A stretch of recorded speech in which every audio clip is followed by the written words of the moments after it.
வணக்கம் நண்பர்களே, நான் தளவாய் மாடசாமி ஃப்ரம் தென்காசி. நான் ஒன்று சொல்லட்டுமா? மொழி அது ஒரு மனிதனுடைய கருவறை தொடங்கி கல்லறை வரையிலும் உடன் வரும் ஒரு அழியா சொத்து. வைகோ அவர்கள் தான் அழகாக சொல்வார், ஒரு இனத்தினுடைய மொழி எந்த இடத்தில் முடிகிறதோ அந்த இனத்தினுடைய எல்லையும் முடிவடையும் என்று சொல்வார். மரியாதைக்குரிய எழுத்தாளர் திரு பாரதி கிருஷ்ணகுமார் அவர் அழகாக சொல்வார், இந்த உலகில் பல்லாயிரக்கணக்கான மொழிகள் தோன்றி மறைந்திருக்கின்றன. அவற்றில் 6 மட்டும் மிகவும் பழமையான மொழிகள் என்று வரிசைப்படுத்தப்பட்டிருக்கிறது. தமிழ், சமஸ்கிருதம், கிரேக்கம், லத்தீன், சீன மொழி, ஸோ அது மாண்ட்ரின், இன்னொன்று பிரெஞ்சு மொழி என நினைக்கிறேன், மறந்த கிரேக்கம், கிரேக்கம், லத்தீன், ஸோ இன்னொன்று பிரெஞ்சு என தான் நினைக்கிறேன். பட் அவரே சொல்வார், எழுத்தாளர் பாரதி கிருஷ்ணகுமார் தான் மிகவும் மீண்டும் சொல்வார், கிரேக்கம், லத்தீன் இவை அனைத்தும் வழக்கிழந்து போய்விட்டது. சீன மொழி சீன நாட்டில் மட்டும்தான் பேசப்படுகிறது, அல்லது சீனர்கள் உலகத்தின் ஒரு சில நாடுகளில் மட்டுமே, மலேசியா, சிங்கப்பூர் இது மாதிரி நாடுகளில் மட்டுமே வசிக்கிறார்கள். ஸோ அங்கே அவர்கள் சீன மொழியை பேசுகிறார்கள். ஆக சமஸ்கிருதம் இந்தியாவில் 1951ஆம் ஆண்டு மக்கள் தொகை கணக்கெடுப்பு நடத்தப்பட்ட போது கூட சமஸ்கிருத மொழியை தாய்மொழியாக கொண்டவர்களின் எண்ணிக்கையே 552ஆகத்தான் இருந்ததாம். தந்தை பெரியார் தான் அழகாக சொன்னாராம், அந்த 552 பேர் வீட்டில் முழுமையாக சமஸ்கிருதத்தை மட்டும் பேசுகிறார்களா என்று கணக்கெடுத்து பார்த்தால் நிச்சயம் இருக்காது. அவர்களும் தமிழ் இல்லாமல் அவர்களால் வாழ முடியாது. கடவுளிடம் பேசுவதற்கு சமஸ்கிருதத்தை எடுக்கிறார்கள், ஆனால் தட்டில் காசு போடுங்கோ என்று வயிற்றை நிரப்புவதற்காக தமிழைத்தான் தேடுகிறார்கள் என்று எங்கோ நான் படித்த ஞாபகம்.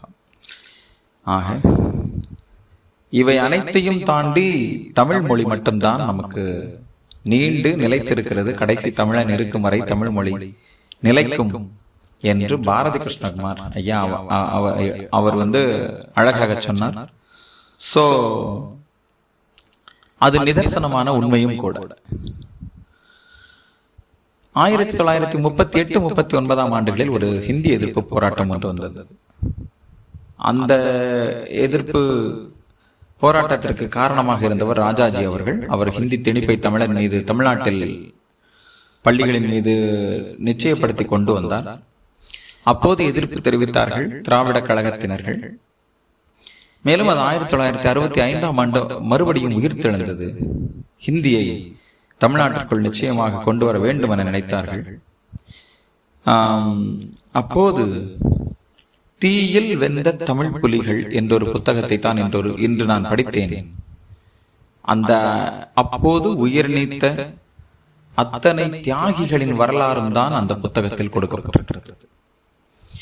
1965ஆம் ஆண்டு ஹிந்தி எதிர்ப்பு போராட்டத்தில் சின்னசாமி, சிவலிங்கம், ராஜேந்திரன், கீரனூர் முத்து, சத்தியமங்கலம் முத்து, ஐயம்பாளையம் வீரப்பன், விராலிமலை சண்முகம், இது மாதிரி பல்வேறு தியாகிகள் தங்களுடைய உயிரை துச்சமென மதித்து உடல் மண்ணுக்கு உயிர் தமிழுக்கு என்று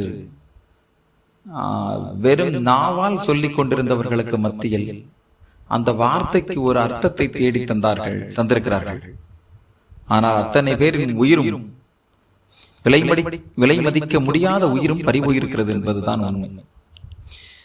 ஆக சந்தன கடத்தல் வீரப்பனை நாம் கேள்விப்பட்டிருப்போம். அந்த வீரப்பன் காட்டிலுள்ள மரங்களை அழித்து ஏழைகளுக்கு நல்லது செய்தார் என்று சொல்வார்கள். செய்திருக்கலாம், நாம் நம்புவோம். நல்ல செயல்களில் அவர் ஈடுபட்டிருந்திருக்கலாம், நாம் நம்புவோம். அவரிடம் பேட்டி எடுக்க சென்றவர்கள் இல்லை அவர் கைது செய்து வீட்டில் கைது செய்து தன்னோடு காட்டில் வைத்திருந்த பின்னரும் கூட தன் மனத்திற்குள்ளும் ஈரம் இருக்கிறது என்பதை உணர்ந்து அவர்களினுடைய உயிரை பறிக்காமல் அப்படியே திரும்ப ஊருக்குள் வாழ அனுமதித்தவர். சோ அப்படிப்பட்ட வீரப்பனை நாம் கேள்விப்பட்டிருக்கிறோம். ஆனால் இந்த ஐயம்பாளையம் வீரப்பன் அவர் யார்? அவர் ஒரு பள்ளியினுடைய தலைமை ஆசிரியர். அந்த தலைமை ஆசிரியர் செகண்டரி கிரேட முடிச்சுட்டு ஒரு பள்ளியில ஆசிரியர் பதவி கிடைத்து செஞ்சுக்கிட்டு இருந்த தன்னுடைய பணியை செவ்வனே சிறப்பா செஞ்சுக்கிட்டு இருந்த வேளையில ஹிந்தி எதிர்ப்பு போராட்டம் என்று ஒன்று வந்த பொழுது நானும் தமிழுக்காக உயிர் கொடுக்க முன் வருகிறேன் என சொல்லி தன்னுடைய மாணவர்களையும் போராட்டத்தில் ஈடுபடுத்தியதோடு மட்டுமல்லாமல் அவருடைய இறப்பை பாருங்க எப்படி கொடுத்திருக்காருன்னு சொல்லிட்டு நிறைய தூக்க மாத்திரைகளை சாப்பிட்டுக்கிட்டாராம்.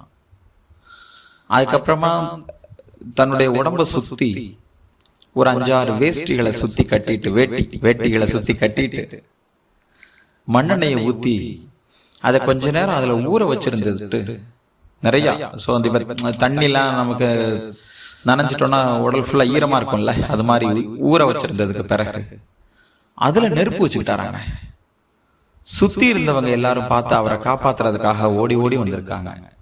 சத்தம் போட்டு சொல்லியிருக்காரு, நீங்க எப்படி நினைச்சாலும் என்னை காப்பாற்ற முடியாது, சாவு எனக்கு நிச்சயம், நீங்க வேணும்னா தமிழுக்காக போராடுங்க, என் அறையில் இருக்கக்கூடிய கடிதம் நான் ஏன் இதை செய்தேன் என்பதை உங்களுக்கு உணர்த்தும். ஆகவே நீங்கள் தீயிலிருந்து என்னை காப்பாற்றினாலும் சாவிலிருந்து என்னை காப்பாற்றவே முடியாது என்று சொன்னவர் ஐயம்பாளையம் வீரப்பன் ஆசிரியர் அவர்கள். சோ ஆசிரியர் சமுதாயம் அக்காலகட்டத்தில் மொழிப்பற்றோடும் இருந்திருக்கிறது, நாட்டுப்பற்றோடும் இருந்திருக்கிறது, இனப்பற்றோடும் இருந்திருக்கிறது. ஆனால் இன்றைய நிலையில் சரளமாக தமிழை வாசிக்கவே தெரியாமல் 12ஆம் வகுப்பில் வந்து ஒரு முழுமையான வாக்கியத்தை வாசிக்க தெரியாமல் இருக்கக்கூடிய மாணவனை நாம் சீர்திருத்த வேண்டும் என நினைத்தால் ஆசிரியர்களாகிய நாம் அனுபவிக்கும் கஷ்டங்கள் என்னவென்று நமக்கு இப்போதே புரிகிறது. மாணவர்களை சீர்திருத்துவது என்பது இன்றைய நிலையில் மிகவும் கடினமாக இருக்கிறது. அந்த மொழிப்போருக்காக தன்னுடைய உயிரை துச்சமென மதித்த தியாகிகளை நாம் போற்றுவோம். அவர்களின் வீரத்தை இப்போது இருக்கும் மாணவர்களுக்கு சொல்வோம். தமிழுக்காக தலை கொடுக்க துணிந்த குமண வள்ளலின் வாழ்க்கை வரலாற்றை நாம் சொல்ல வேண்டும். ஊவை சாமிநாத ஐயரின் வரலாற்றை நாம் சொல்ல வேண்டும். தமிழ் தாத்தா என்று மட்டும்தான் மாணவர்களுக்கு தெரிகிறது. ஆனால் அந்த தமிழை அவர் இப்போது இருக்கக்கூடிய மக்களுக்கு கொண்டு வந்து சேர்ப்பதற்கு அவர் அரும்பாடுபட்டிருக்கிறார் என்பது எத்தனை பேருக்கு தெரிகிறது? என் சரித்திரம் என்ற ஒரு புத்தகம் குரல் வழியே இருக்கிறது. ஒரு வால்யூம் 10 மணி நேரம் ஓடுகிறது. 2வது வால்யூம் 2வது பகுதி 9 மணி நேரம் ஓடுகிறது. ஆக இது மாதிரி தமிழுக்காக தங்களுடைய வாழ்க்கையை அர்ப்பணித்த, தங்களுடைய உயிரை துச்சமென மதித்த அத்தனை தியாகிகளின் வீர வரலாற்றை நாம் இப்போது இருக்கக்கூடிய இளைஞர் கூட்டத்திற்கு சொல்லி சேர்க்க வேண்டும். தமிழின் மீது ஒரு தனியாத ஆர்வத்தை நாம் உருவாக்க வேண்டும். ஆங்கில வழியில் படிக்கக்கூடிய சில குழந்தைகள் கூட மிகவும் அழகாக தமிழை உச்சரித்து பழகுகிறது.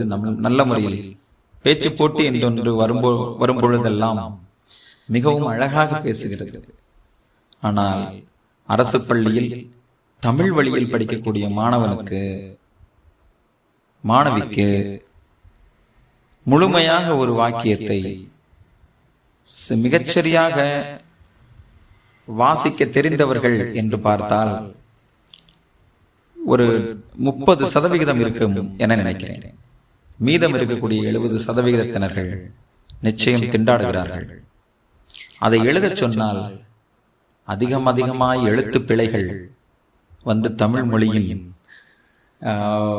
அர்த்தத்தையே மாற்றி விடுகிறது. அவர்கள் எழுதிய எழுத்துக்கள் சில வார்த்தைகளுக்கான அர்த்தத்தை மாற்றி புரிந்து கொள்வதற்கு வழி செய்து விடுகிறது. ஆகவே தீயில் வெந்த தமிழ் புலிகள் என்ற இந்த புத்தகம் வெறும் 31 பக்கம் மட்டும்தான் இருக்கிறது.